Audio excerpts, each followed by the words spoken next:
Pues aquí estamos otra vez más a confrontarnos con la palabra, siguiendo con nuestra serie de predicaciones sobre el libro de los Hechos de los Apóstoles, bajo el título La extensión del reino de los cielos por el Espíritu Santo a través de la Iglesia. Hoy, en esta ocasión, la última vez que predicamos por el tema fui yo, así que sigo donde lo dejamos hace 3 semanas. La última vez que estuvimos meditando, meditamos sobre el capítulo 20 del libro de Hechos y lo titulamos Una nueva etapa en el plan de Dios. ¿Os acordáis por qué era ese título? Dijimos que esa nueva etapa era que el liderazgo de la Iglesia pasó a los ancianos de la Iglesia sin la supervisión de Pablo. Y eso que fue en Éfeso, hoy nos damos cuenta de que va a ser en todas las iglesias que fundó Pablo, porque Pablo ya no va a volver a poder visitar las iglesias por donde estuvo y las iglesias que fundó, donde se preocupó de formar a ancianos para que pudieran quedarse al cargo de la iglesia. Una visión muy buena. Y vimos cómo Pablo se reunió con los ancianos de Éfeso en Mileto, porque no quería entretenerse, porque quería llegar a Jerusalén para la fiesta de Pentecostés. Y en esa reunión les dio instrucciones de cómo debían llevar la iglesia y les dio una noticia que produjo mucha tristeza. ¿Os acordáis? Versículo 25 del capítulo 20. Y ahora he aquí, yo sé que ninguno de todos vosotros, entre quienes he pasado predicando del reino de Dios, verá más mi rostro. Y en los últimos versículos del capítulo 20, los versículos del 36 al 38, vemos una escena realmente emotiva. Cuando hubo dicho esas cosas, se puso de rodillas y oró con todos ellos, y entonces hubo gran llanto de todos, y echándose al cuello de Pablo le besaban, y doliéndose en gran manera por la palabra que dijo de que no verían más su rostro, y le acompañaron al barco. Ese es el punto de partida de nuestra meditación en esta mañana. Hoy llegamos al capítulo 21, donde vamos a ver dos cosas. Por un lado, el final del tercer viaje misionero de Pablo. Y por otro, el inicio de una situación nueva en la vida de Pablo, en la que va a estar privado de su libertad. Hoy veremos cómo Pablo es apresado y arrestado en Jerusalén y hasta el final del libro de los Hechos esta será su situación. No vamos a volver a ver a Pablo como un hombre libre. Tendrá diferentes tipos de encarcelamiento, a veces será domiciliario o de otra manera, pero ya nunca más durante el libro de los Hechos Pablo va a ser un hombre libre en ese sentido. Al estudiar este capítulo 21, solo vamos a hacer he dejado los 3 últimos versículos para la próxima meditación, del 1 al 36. He visto 3 temas en los que podemos aprender del Señor qué es lo que nos dice su palabra. Esto lo tengo aquí, estamos ahí. Vale. Esos 3 temas son los que veis ahí y los que están en el boletín de nuestra iglesia, los que lo recibís. En los versículos del 1 al 16 vamos a ver que se haga la voluntad del Señor. Después de los versículos del 17 al 26, ejemplo de humildad, hablando de Pablo. Y en los versículos del 27 al 36, la providencia de Dios. Vamos pues a adentrarnos en el texto bíblico y pidamos al Señor, al Espíritu Santo, que nos hable a cada uno conforme a nuestra necesidad. Muy bien, pues ahí nos metemos. Versículos del 1 al 16. Vamos a leer todo el párrafo de los versículos del 1 al 16. Hechos capítulo 21, versículos del 1 al 16. Después de separarnos de ellos, zarpamos y fuimos con rumbo directo a Cos, y al día siguiente a Rodas, y de allí a Pátara, y hallando un barco que pasaba a Fenicia, nos embarcamos y zarpamos, Al avistar Chipre, dejándola a mano izquierda, navegamos a Siria y arribamos a Tiro, porque el barco había de descargar allí. Y hallados los discípulos, nos quedamos allí 7 días. Y ellos decían a Pablo por el Espíritu que no subiese a Jerusalén. Cumplidos aquellos días, salimos acompañándonos todos, con sus mujeres e hijos, hasta fuera de la ciudad, y puestos de rodillas en la playa, oramos. Abrazándonos unos a los otros, subimos al barco y ellos se volvieron a sus casas. Y nosotros completamos la navegación saliendo de Tiro y arribando a Tolemaida, y habiendo saludado a los hermanos, nos quedamos con ellos un día. Al otro día, saliendo Pablo y los que con él estábamos, fuimos a Cesarea, y entrando en casa de Felipe el evangelista, que era uno de los 7, posamos con él. Este tenía 4 hijas doncellas que profetizaban. Y permaneciendo nosotros allí algunos días, descendió de Judea un profeta llamado Agabo, quien viniendo a vernos tomó el cinto de Pablo y atándose los pies y las manos dijo: «Esto dice el Espíritu Santo. Así atarán los judíos en Jerusalén al varón de quien es este cinto y le entregarán en manos de los gentiles». Al oír esto, le rogamos nosotros y los de aquel lugar que no subiese a Jerusalén. Entonces Pablo respondió: «¿Qué hacéis llorando y quebrantándome el corazón? Porque yo estoy dispuesto no solo a ser atado, más aún a morir en Jerusalén por el nombre del Señor Jesús». Y como no le pudimos persuadir, desistimos diciendo: «Hágase la voluntad del Señor». Después de esos días, hechos ya los preparativos, subimos a Jerusalén, y vinieron también con nosotros de Cesarea algunos de los discípulos, trayendo consigo a uno llamado Mnasón de Chipre, discípulo antiguo, con quien nos hospedaríamos. Bueno, lo primero que hace Lucas, que como vimos, de eso forma parte de la expedición, iba con ellos, por eso cuando habla en nosotros, es hablarnos con mucho detalle, como cuando él está, de cómo fueron esos viajes. Y vemos que nos explica que estaban en Mileto, cogieron, navegaron hasta Cos, de Cos pasaron hasta Rodas, de Rodas a Pátara, y ahí dice que un barco que iba hasta Siria lo cogieron y dejando la isla de Chipre a la izquierda llegaron hasta Tiro. Luego, en los versículos 7 y 8, nos cuenta cómo fue el viaje de Tiro a Cesarea. Estaban en Tiro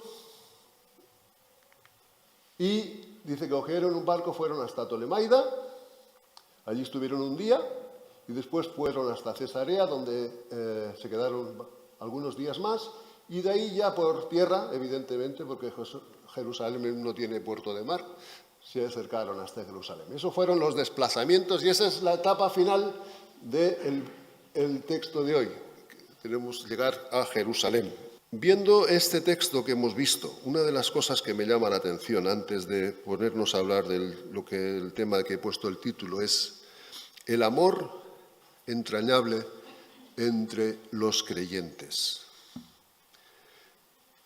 Me llama la atención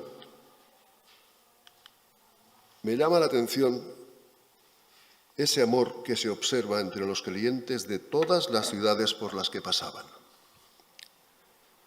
El texto de hoy vemos que lo primero que hacen Pablo y sus acompañantes cuando llegan a una ciudad es buscar a los creyentes. Y se quedan con ellos el tiempo. Allí 7 días. Y ellos decían a Pablo por el Espíritu que no subiese a Jerusalén, de eso hablaremos después. Y cumplidos aquellos días, esos 7 días que estuvimos allí, dice que salieron y todos los acompañaron, acompañándonos todos con sus mujeres e hijos hasta fuera de la ciudad y puestos de rodillas en la playa, oramos abrazándonos los unos a los otros, subimos al barco y ellos se fueron a sus casas. Fijaros, 7 días y estuvieron quedándose en sus casas y después los fueron a despedir. Luego fueron hasta Tolemaida. Dice, y nosotros completados la navegación, saliendo de Tiro, arribando a Tolemaida, y habiendo saludado a los hermanos, nos quedamos con ellos un día. Solo estuvieron ahí un día, pero no fueron a hacer turismo por la ciudad. No, fueron a buscar los creyentes que había en Tolemaida y estuvieron con ellos todo el día allí. En Cesarea, dice que fuimos a Cesarea y entrando en casa de Felipe el evangelista, que era uno de los 7, posamos con él. ¿Os acordáis de Felipe? ¿Quién es este Felipe? Felipe dice que es uno de los 7. ¿De qué 7 está hablando? De los 7 diáconos que vemos la lección en capítulo 6, si no me equivoco, de Hechos. Además de este Felipe, ¿os acordáis que era evangelista, que se fue a predicar? ¿A dónde? A Samaria. Y estuvo allí predicando y el Señor lo bendijo un montón. Hubo un montón de samaritanos que se convirtieron. Y estando allí disfrutando, ¿qué pasó? El Señor lo llamó y lo metió en un camino, en un desierto, para hablarle a una persona. Y esa persona era algo especial, ¿verdad? Era una persona que era negra, etíope y eunuco. Bueno, de eso hablamos cuando predicamos sobre el capítulo 8 de Hechos. Pues aquí tenemos a Pablo y todo su equipo, quedándose en la casa de Felipe, que además ya tenía familia, tenía 4 hijas que servían al Señor, que tenían el don de profecía, y ahí se quedaron varios días. Y en Jerusalén, dice que después de esos días, hechos ya los preparativos, salimos a Jerusalén y vinieron también con nosotros de Cesarea algunos discípulos, trayendo consigo a uno llamado Nasón de Chipre, discípulo antiguo con quien nos hospedaríamos.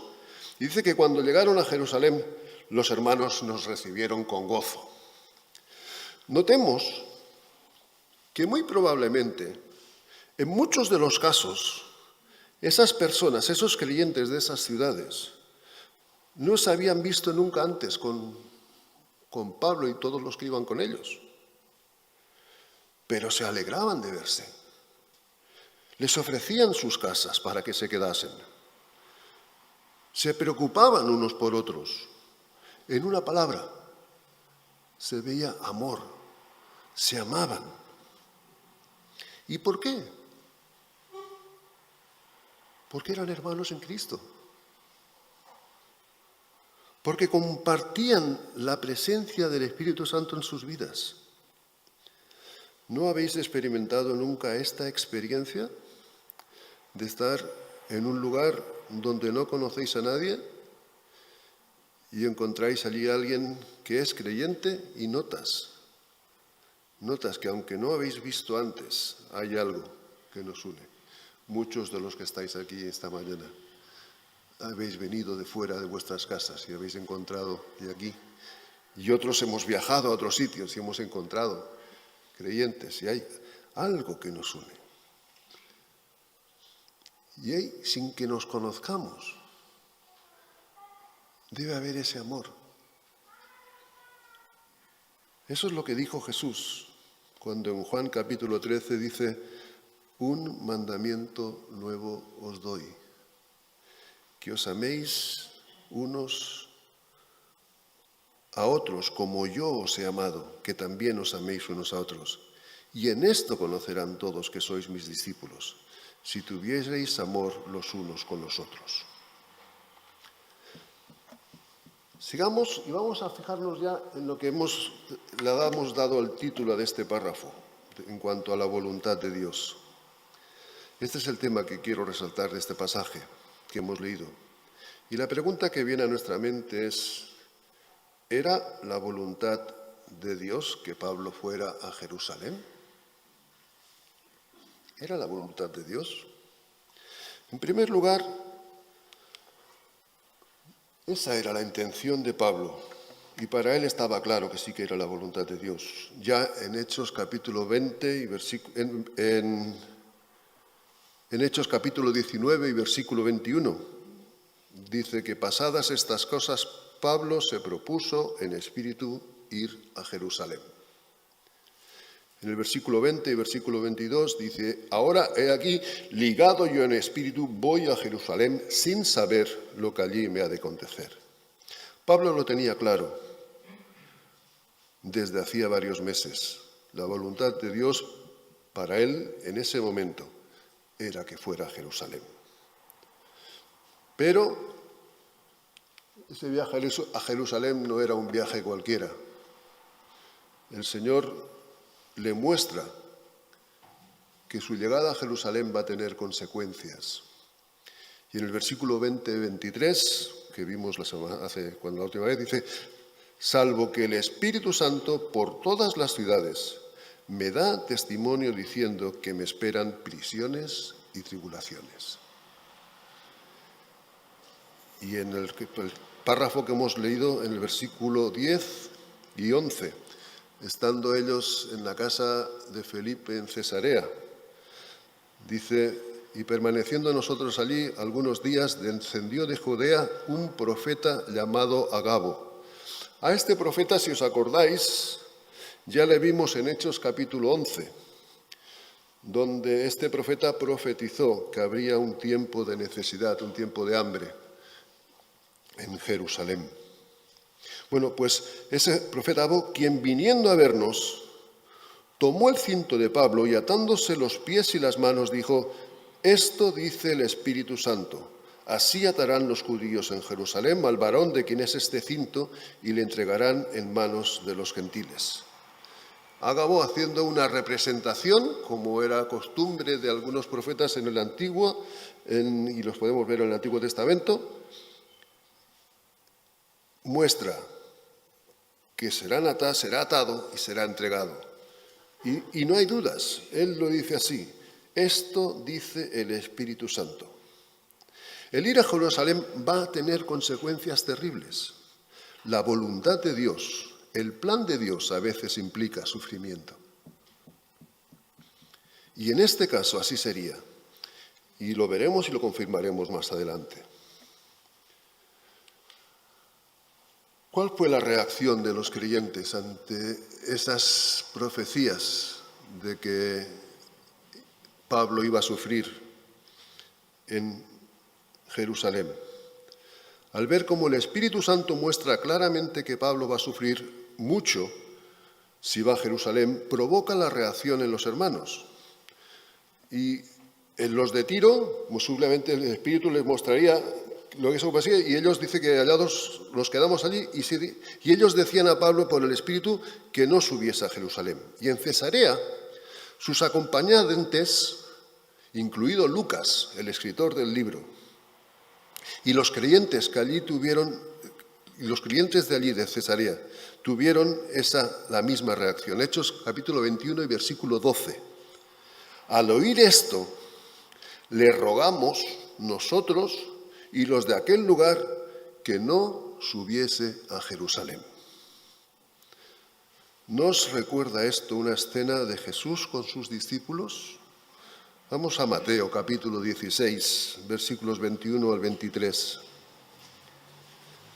Mateo 16, 21 al 23. Dice, desde entonces comenzó Jesús a declarar a sus discípulos que le era necesario ir a Jerusalén y padecer mucho de los ancianos, de los principales sacerdotes y de los escribas, y ser muerto y resucitar al tercer día.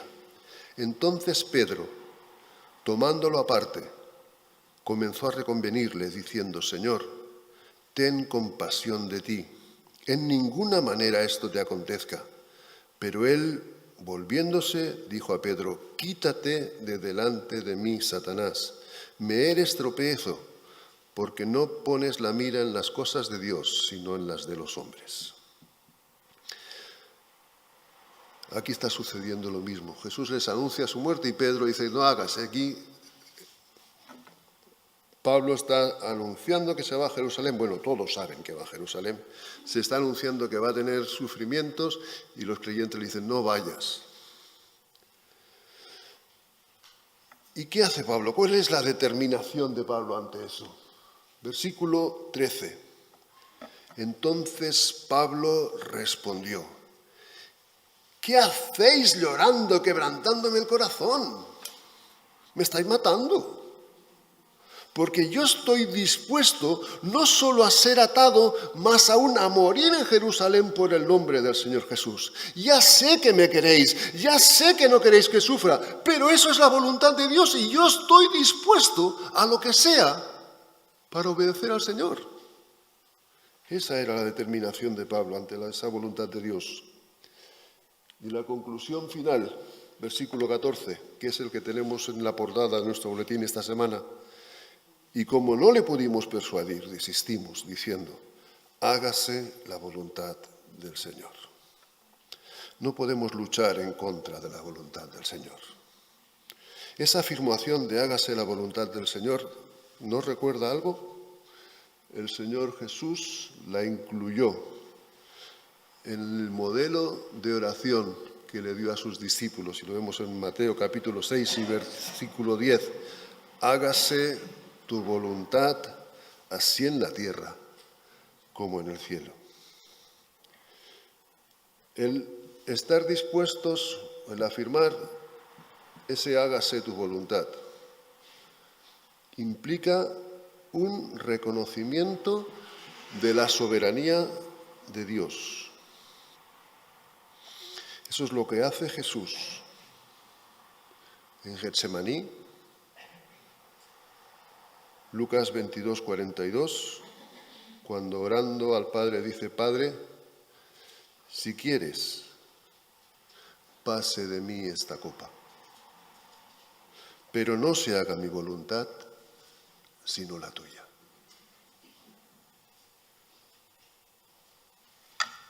Implica reconocimiento de la soberanía de Dios, implica una fe en que esa voluntad de Dios, un convencimiento de que esa voluntad de Dios es lo mejor para nosotros. Es lo mejor para nosotros, a lo mejor no desde nuestra perspectiva humana, que solo vemos lo que tenemos delante, pero sí desde la perspectiva de Dios, que ve y sabe lo que nosotros no vemos ni sabemos, que tiene el propósito de conformarnos a la imagen de Cristo, como lo dice en Romanos 8, 29. Dice: porque los que antes conoció también los predestinó para que fuesen hechos conforme a la imagen de su Hijo, para que Él sea el primogénito de muchos hermanos. Ese es el propósito de Dios en nuestra vida. Y Él quiere usar y guiar nuestra vida.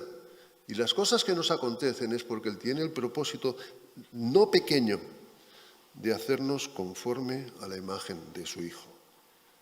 Debemos seguir la voluntad de Dios confiando en sus promesas, como el versículo justamente anterior al que acabo de leer, el versículo 28 que conocemos mejor, Romanos 8, 28.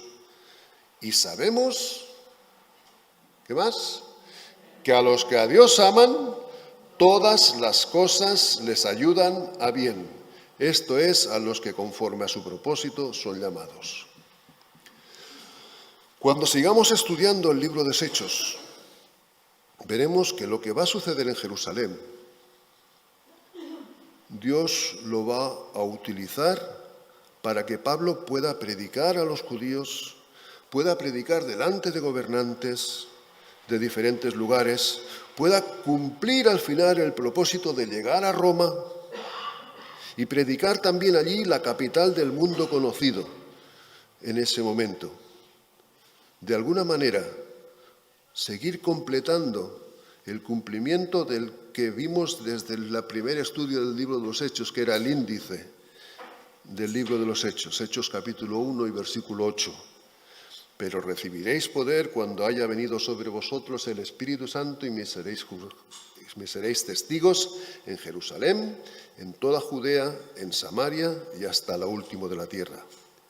Aunque en realidad somos nosotros ahora, los discípulos de Jesús, en cada momento de la historia, los que seguimos completando ese libro de los Hechos.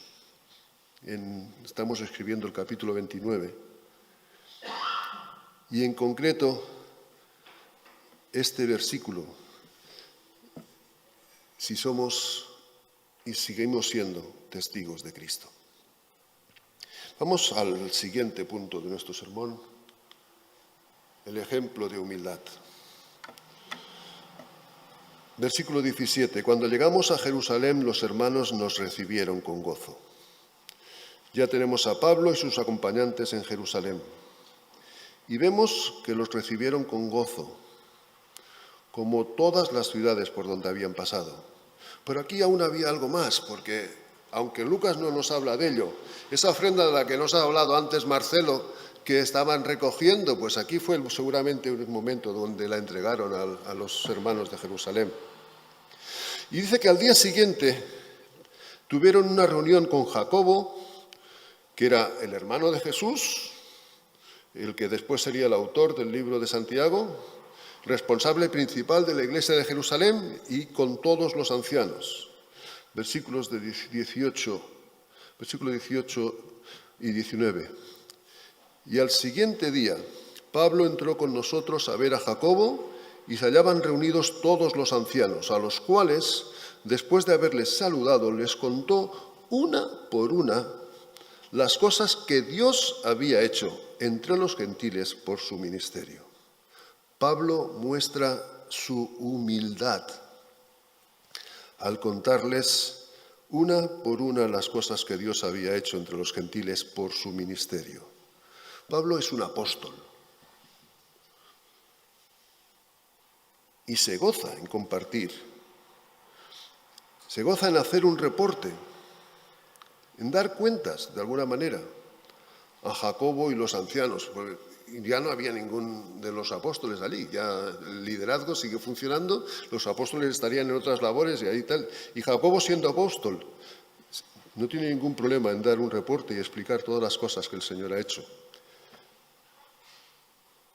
Y fijaros que no habla de las cosas que él, Pablo, ha hecho, sino de las cosas que Dios ha hecho a través de su ministerio entre los gentiles. Es por eso que el resultado del reporte, versículo 20, cuando ellos lo oyeron, ¿qué hicieron?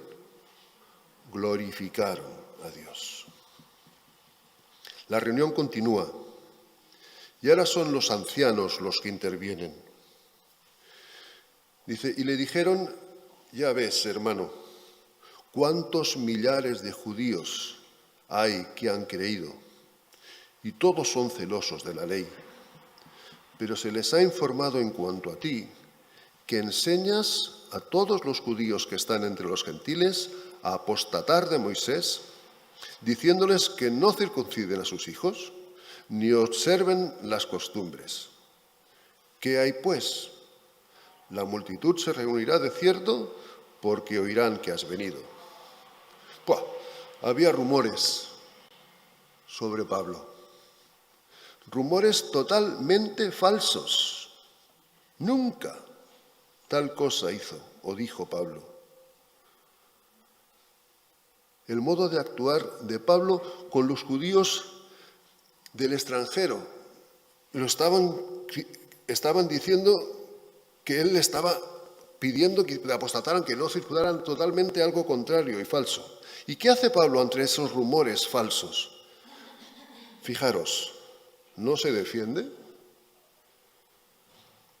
no se preocupa en desmentir, humildemente se calla y escucha qué más tienen que decirle. Versículo 23. Haz pues esto que te decimos. Hay entre nosotros 4 hombres que tienen obligación de cumplir voto. Tómalos contigo, purifícate con ellos, paga sus gastos para que rasuren su cabeza, y todos comprenderán que no hay nada de lo que se les informó acerca de ti, sino que tú también ardas ordenadamente guardando la ley. Mirad, lo que le piden que haga tiene que ver con el voto nazareno que habían esas 4 personas que habían comprometido a cumplirlo. Era algo que él no tenía por qué hacerlo.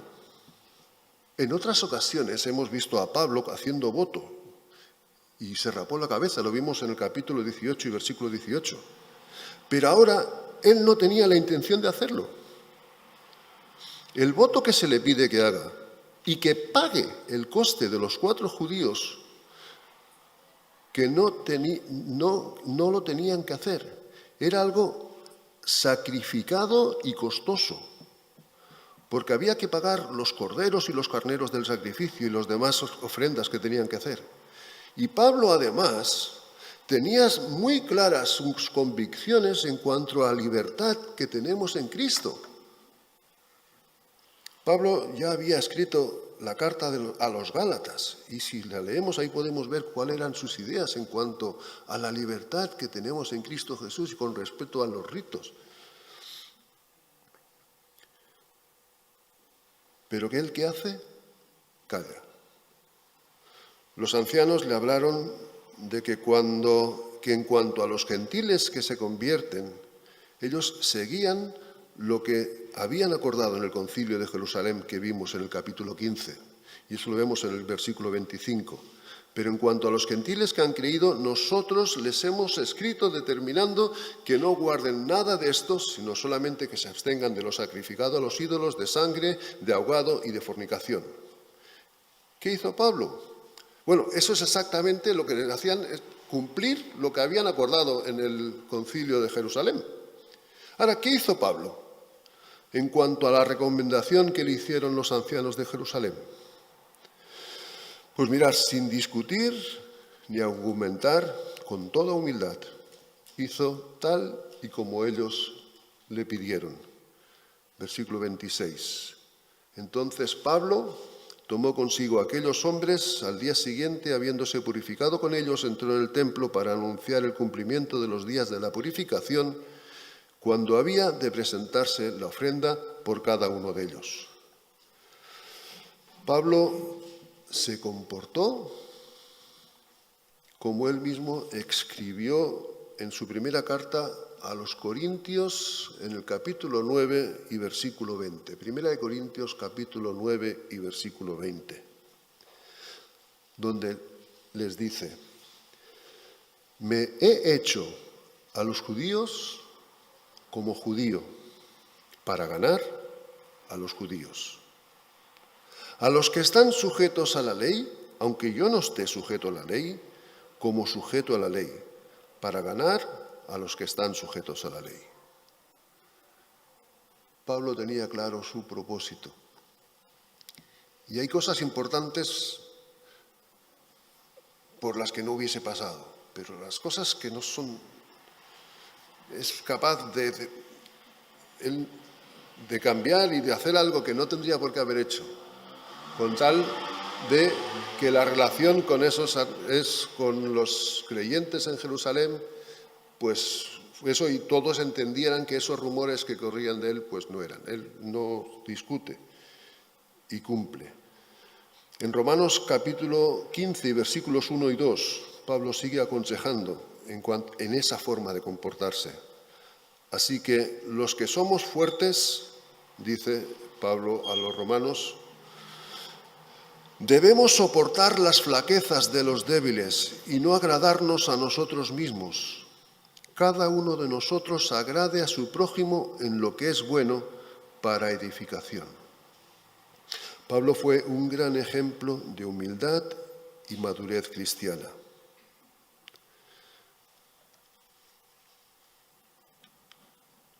La verdadera madurez espiritual se mide por la capacidad de buscar el beneficio de los demás antes que el beneficio propio. Ese fue el gran ejemplo de humildad de Pablo en este pasaje. Llegamos ya al final de nuestro pasaje, en los versículos del 27 al 36, que hemos dado en llamar la providencia de Dios. El primer punto, los primeros versículos los he dado en llamar linchado por los judíos. Versículo 27. Cuando estaban para cumplirse los 7 días, unos judíos de Asia, al verle en el templo, alborotaron a toda la multitud y le echaron mano. Muchos judíos habían venido a Jerusalén para la fiesta de Pentecostés. Entre ellos, estos judíos, muy probablemente de Éfeso, que fueron los que empezaron el alboroto. Seguimos, versículo 28. Dice que dando voces, varones israelitas, ayudad. Este es el hombre que por todas partes enseña a todos contra el pueblo, la ley y este lugar. Y además de esto, ha metido a griegos en el templo y ha profanado este santo lugar, porque antes habían visto cómo él en la ciudad, habían visto con él en la ciudad a Trófimo de Éfeso, a quien pensaban que Pablo había metido en el templo.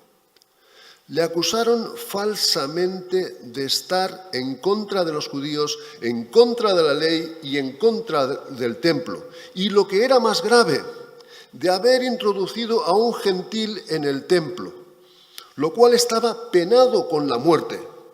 Mirad, en la puerta del templo de Jerusalén había un cartel que decía: ningún extranjero puede pasar la reja que rodea el templo bajo pena de muerte.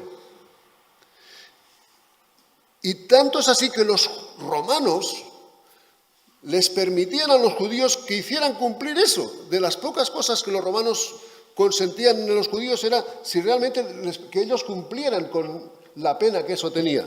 Tan grave era para ellos el hecho de que un gentil entrara en el templo. Claro, estos judíos eran de Éfeso y le habían visto con Trófimo, que era de Éfeso, pero le habían visto por Jerusalén y pensaban que quizás lo habría metido en el templo. Pero ellos lo acusan. Mirad, hermanos, cuánto daño se puede hacer a una persona solo con acusarla de algo sabiendo que no es verdad. ¿Cuánto daño? Seamos extremadamente prudentes. Y antes de acusar a alguien de algo, antes de difundir un rumor sobre alguien que nos llegue a nosotros,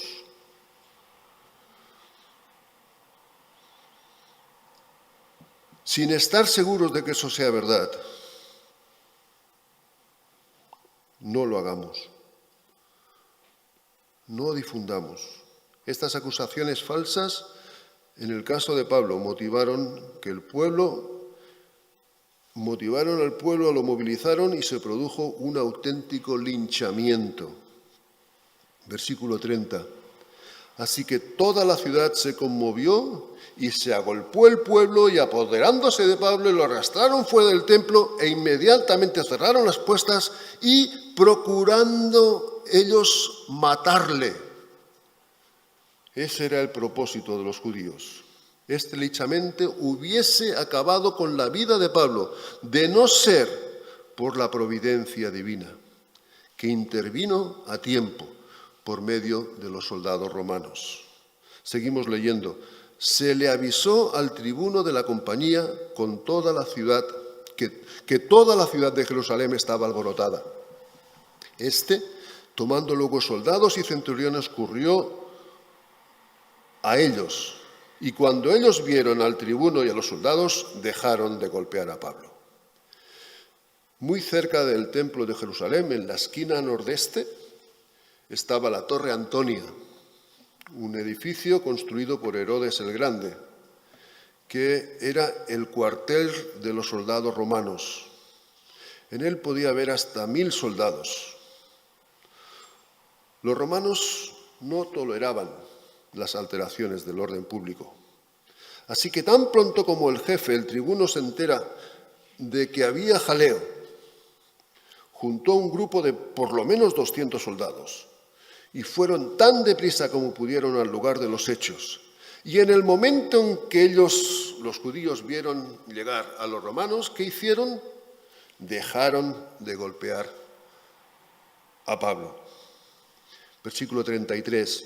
Entonces, llegando el tribuno, le prendió y le mandó atar con 2 cadenas y preguntó quién era y qué había hecho. En este momento se cumplió la profecía que unos días antes había hecho Ágabo. El Espíritu Santo, por medio de Ágabo, fue atado y entregado a los gentiles. El tribuno quiere saber quién es Pablo y qué había hecho y qué había hecho para que quisieran matarlo.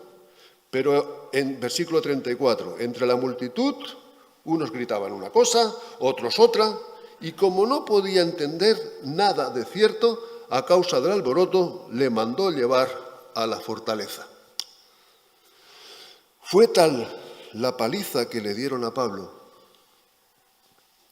que fijaros lo que dice el versículo 35, que al llegar a las gradas, a las escaleras que subían al cuartel, aconteció que era llevado en peso por los soldados. Tuvieron que hasta cogerlo en brazos, porque él no podía casi ni andar. A causa de la violencia de la multitud, porque la muchedumbre del pueblo venía detrás gritando, ¡muera! Uf. William Barclay escribe, de las muchas veces que Pablo había estado en peligro de muerte, aquella fue en la que se encontró más cerca del fin. Y fue la intervención de la imparcial justicia romana la que le salvó la vida. En esta ocasión, Dios intervino por su providencia y salvó la vida de Pablo. En otras ocasiones no fue así.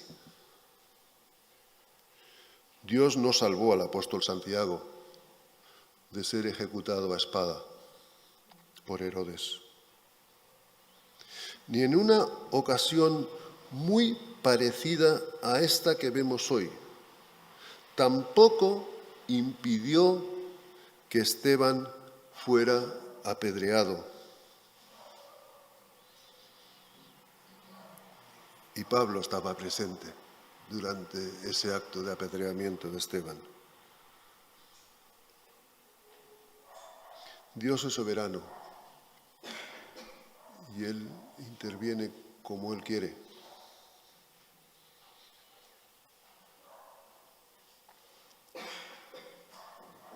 Así lo hizo saber a Pedro,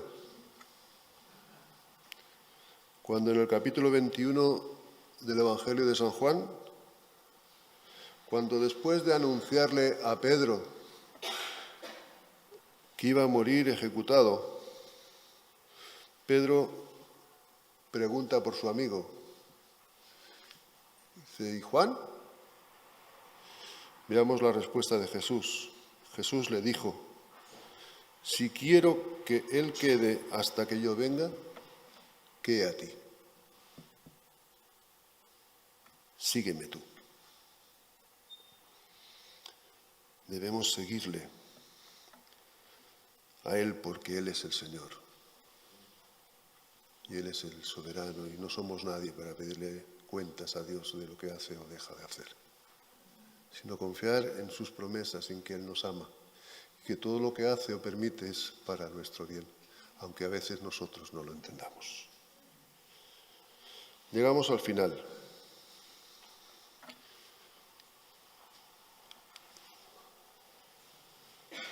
Hemos llegado al final y me gustaría recordar algunas de las enseñanzas que hemos visto al estudiar este texto de hoy.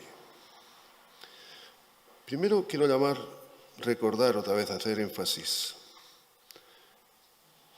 en que el amor fraternal, el amor entre los que somos hermanos, no es una opción. No es una opción. No es algo que podemos decidir hacer o no hacer. Un mandamiento nuevo os doy, que os améis unos a otros como yo os he amado, que también os améis unos a otros. Y en esto conocerán todos que sois mis discípulos, si tuvierais amor los unos con los otros.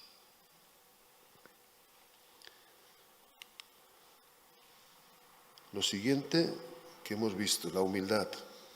el ejemplo de humildad de Pablo. Su madurez, esa madurez que es la capacidad de buscar el beneficio de los demás antes que el beneficio propio. No es natural, no sale instintivamente del ser humano el comportarnos así. Es un fruto del Espíritu Santo. Es la obra de Dios en nuestras vidas. Romanos 12, versículo 3, digo pues, por la gracia que me es dada, que cada cual que está entre vosotros, que no tenga más alto concepto de sí que el que debe tener, sino que piense de sí con cordura conforme a la medida de fe que Dios repartió a cada uno. Y para terminar, seguir la voluntad de Dios. Esa determinación que vemos en Pablo por cumplir con su voluntad, a pesar de las advertencias de parte de Dios de que iba a ser algo duro, a pesar de las recomendaciones de los hermanos de que no lo hiciera, él estuvo dispuesto a hacer y hizo lo que el Señor le mostró que debía hacer.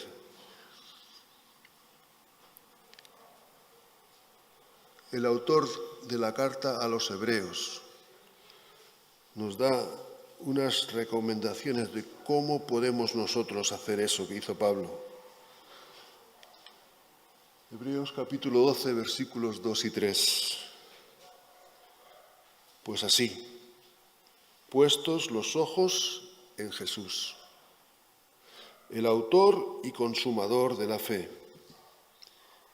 el cual por el gozo puesto delante de él sufrió la cruz, menospreciando el oprobio, y se sentó a la diestra del trono de Dios.